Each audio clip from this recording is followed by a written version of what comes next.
Hi, welcome, and thank you for joining us with the Caregivers Partners Forum here with Dementia Alliance of North Carolina.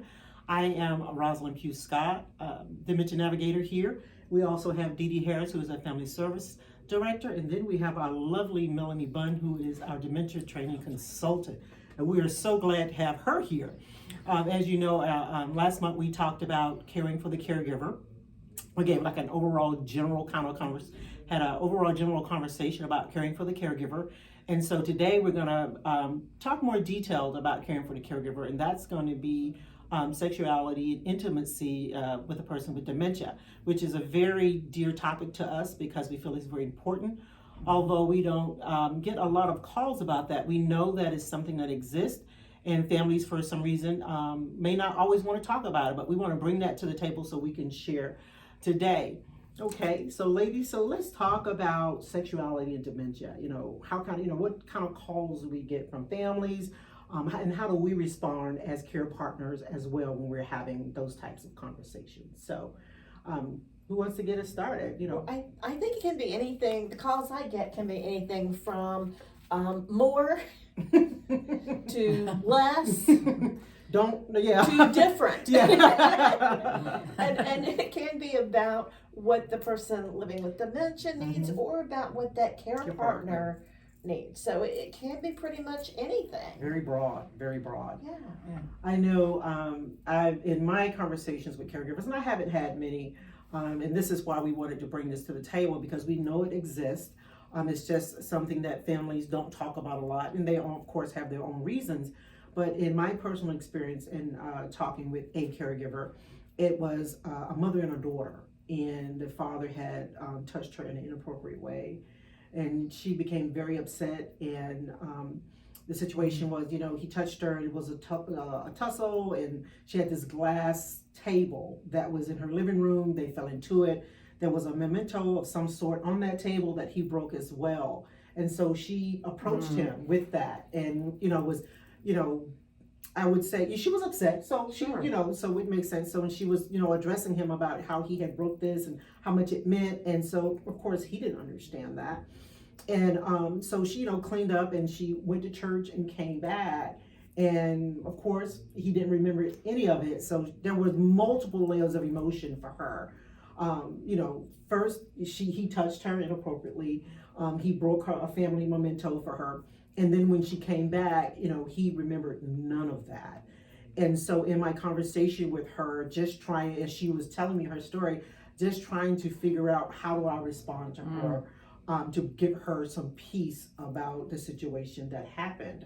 I'm not sure now that I look back on it if I approached it the right way, but it did, kind of calm her down. And so just having conversations like that with families is hard. Yeah. So how do we, give them the best, I guess, or the most appropriate response to what they're going, or do we even have the answer to their situation?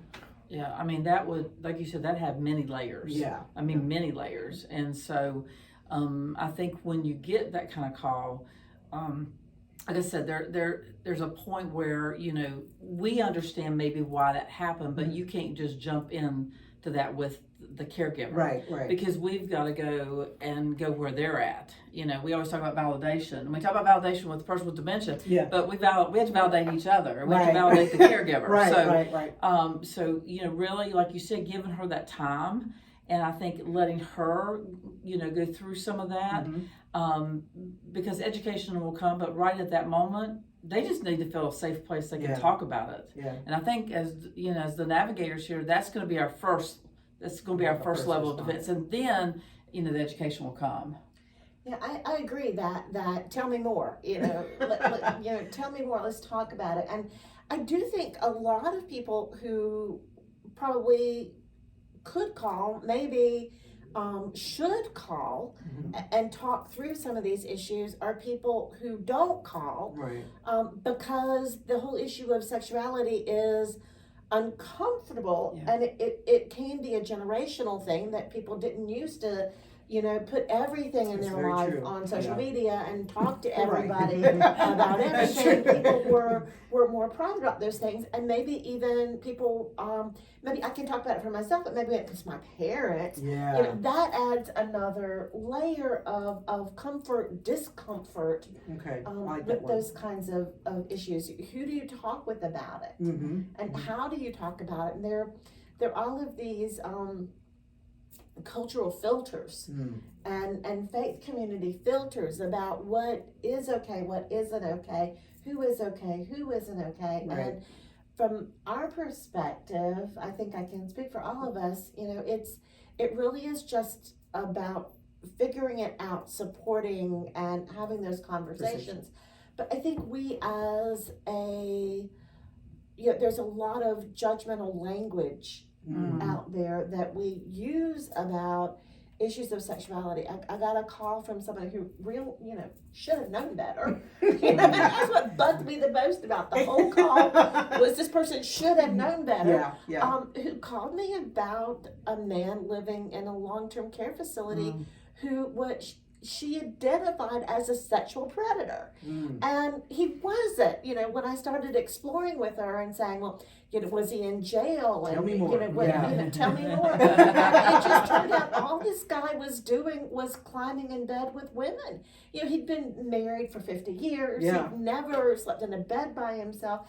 And so he's now in this long-term care facility. He's lonesome. He needs the comfort. Yeah, sure. The That touch. may or may not have been sexual at all. Wow. And so there's that getting past some of those barriers to know that this is a place where we can have those conversations. Yeah. I love what you just said about we sometimes, just because we're touchy-feely, every single touch is not sexual. And so a person may be interpreting in an incorrect way. Even though they may have approached you in a touch way, it doesn't mean that it's sexual. And I think that's important for everybody to understand as well. Because sometimes it's just visual. I mean, if somebody bends over Yeah. and there's a bottom there. There you go. and sometimes it's hard if you're providing care not to put yourself in those positions sometimes because you're bending over to help them. So again, it's understanding that, but again, going back to what we said, it's first kind of, tell me more, get validating them. But then there is a point of education, and for this girl, maybe, we don't know, maybe he thought of a wife of younger, this is the daughter, maybe she resembles the wife of earlier, and sometimes they think back. So yeah, exactly, because that's where they are. But you can't go right there at the beginning. But at some point, the education is a key piece of that too. Yeah. And it's interesting because the calls, in all the years of working here, I've had calls about this, but it's been very rare. And most of my calls are about facility issues like you're talking about, or it could be about, a parent talking about something happened with a child. But, I think there's also these issues with spouses. And I know one particular call that I had that I never forgot it. And it's been years ago. Wow. But a lady who called me who said, I've been married to this man for over 50 years. Very great marriage. And now he's at a point where I have to provide his care. He's incontinent. And there is a point where he still wants to have this relationship. And when I do, it just feels dirty to me, and I don't know how to handle that. That's tough. Yeah. There's not an easy answer for that one. Wow. Or I didn't find it. So your mind. I mean, again, I think it's just supporting her where she was at in that. And hearing her story. There's a book, and I think it's Edna Ballard out of Duke. I'm pretty sure it's a Duke publication. I'm almost positive it's Edna. We'll find it and see if we can put it linked somewhere. But the quote by this woman was, when it comes to issues of the bed, my primary interest in my husband is that he not wet it. Wow. And just the power of that you go from someone who's urinated in the bed to someone who wants to have intercourse and sexual. Those are really very, very different relationships. They are and I think like DeeDee was saying, and maybe you as well, Melanie, we don't always get a bunch of calls with that, but I feel like it's probably a lot of it out there. And families may not share that for various reasons. It's very personal, embarrassment, or, being judged by whomever. And so it's not something they come to the table with. But it's all, and this is from my perspective, it's all a part of the caregiving and the resources and the support that they need. Know that we are most definitely interested in hearing or tell me more of what's going on with you, because then that would allow us to seek out resources. You don't have to, like, for instance, you may tell us about, the person being incontinent, or you may tell us about the challenging behavior, but you leave out this part. And so we're helping you with this, but you still have this little part over here that we don't know about that's still challenging. So if you tell us more, then we can help you and be of service to you across the board. Even if we don't have the answer, we most definitely can, seek out, like the book that you were saying, and as well as seek out Melanie for advice on how to, help you through that process. Yeah. And I do have to admit, that as a nurse, there are conversations that I'm very comfortable having that other people may not be comfortable having. And, as a nurse, the perspective I have is, I would never look at somebody and say, stop breathing. Don't breathe. Don't breathe. Don't eat. Don't drink. Right. Don't sleep. Don't walk. I wouldn't think of doing that, but that drive to meet a sexual need is in the same part of the brain. Yeah. It's that basic kind of survival, what we've got as a species.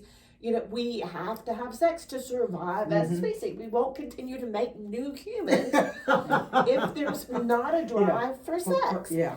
And so it's a very natural, very normal, and Part of life. Our body and our brain is kind of wired. So if I see something and it's really attractive, my next thing is reach out there and touch it. And we don't always look at it that way. Right. Yeah. When it's in this context. Right. So do y'all wish people would call you more or less about these issues? Well, I personally wish you would call more, Yeah. because, we want to be that safe place for you.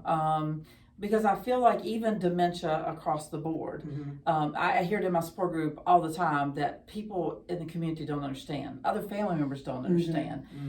So, not that we understand it all, or not that we know everything. I was thinking it when my turn But I comes. will promise you, you know everything, right, Rosalind? If not, Melanie does. But honestly, we do care, and we're gonna be there, and we're gonna walk through this with you. So yes, we want more calls for this. Yeah, I'm gonna agree with what DeeDee said. My perspective on caregiving, and I shared this last time. It's like the holistic perspective. When you call, I want to know all the pieces, because then I can support you more through the process that you are going through. So I think it's important that you share all these things.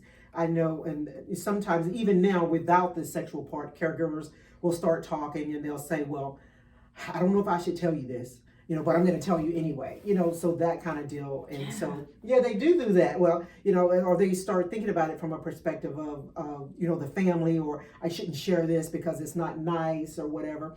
And so that's how they feel. And so you have to validate that, but just know that we are here to support you. And it's okay if you share that, because once again, like I said, is if I know all the pieces, then I can better provide support and resources as you go through this process. So I would say, I agree. Tell we want more calls like that, more conversations. So I'm going to ask the question, Melanie, if for those who may see this but are still not going to be willing to call for whatever reason, those few, what would be a good piece that you would want them to know if they're dealing with this? Do you have advice on what's important? Yeah, so there. No big task. No big 5 minutes to get in there. So I think it's like anything else, just to think about as anything else. What's going on in the environment. Because if we're spending a lot of time watching TV in the bedroom, and the issue is there's one of the partners needs more intimacy than the other, or sex than the other. Maybe we don't spend so much time in the bedroom. Maybe we don't go to bed together. Right. Maybe one person goes to bed and then later on that other person joins them, just to change up some of those routines. Maybe we start getting really conscious of what we look like. So maybe if both the mother and the daughter have very similar coloring and long hair, maybe that daughter puts her hair up. Oh wow. Mom, when she was young, had long hair, long red hair. Daughter's got long red hair. Maybe we put the long red hair away so it doesn't do that visual kind of trigger. So thinking, like we do with all of these issues, thinking about environment, thinking about the person's history, thinking about our approaches and how we look and sound and seem and act, and thinking about what am I doing that might be misinterpreted, or that might be maybe not misinterpreted, but maybe interpreted in a way that's different than what I intended. Wow. So really looking at the situation without judgment, looking at the situation without labeling, because when I truly do sincerely and deeply believe that when we start labeling, we limit our ability to really understand. So if I had just, the call I got about the guy who is being a sexual predator. Predator. That's the word she used. If I had let it stay there, I would have had a completely different perspective of the situation than really listening and hearing and understanding what was really happening. Yeah. Like you said, using that word, tell me more. I love it. I love that because, it allows you, like you said, to hear. You get to a place and if you say, tell me more, then it's like, oh, you leave that place and said, I need to go somewhere else based on what the person is telling me. So I think that's a very important kind of phrase for us. But just, you're talking about that gentleman just needing the proximity of being close to somebody because of, sleeping with a partner for all those years. And I did have one lady who, that shared with me that her husband, again, he was hyper, sexual. We talk about some of them don't, there's so many different issues levels with this too. But she found that, even though that's what he would say he wanted, if they just cuddled, that satisfied him. So, again, we can sometimes look for other ways to meet that need where it works for both. And that reminds me of another strategy, because it's not just about it's about opening the door to having the conversations. And yes, it's about putting it on the table. And so maybe if you're a support group facilitator, you offer to have one of your support groups talking about sexuality and intimacy. I think that's maybe it's just having those conversations, but it's also about coming up for strategies of how are we going to deal with it, either through visual or through language. And one of, because I value my partner as a human being, right? I value my partner as an adult, and so saying no, I'm not going to have sex with you is really emasculating or feminizing. So that was a word there. or a rejection. Right. It's a rejection. So maybe what I say instead of no, I don't want to have sex with you is, that is like we do with other things, that is a great idea. But not now. So that is a great idea. We will look into doing that. But right now I'm in the middle of cooking dinner. And so it's not that rejection. Right. It's not that no, it's that not now. Wow. This is good, ladies. Is there something else you want to add to this before we close out today? I think this is a good start. The goal is that if you're having any of these issues, that you'll call us, and then we can. Roz and I are here to talk, and if we need to pull Melanie in, we can easily do that in this conversation. So can we call you back? So we know just that that we're here for you. Awesome. Thank you guys for joining us today once again on the the Care Partners Forum. You can reach us here at Dementia Alliance at 919-832-3732. Please join us on our Facebook page, our Instagram, and our YouTube for other educational opportunities as well. Have a great evening, and we look forward to seeing you next month.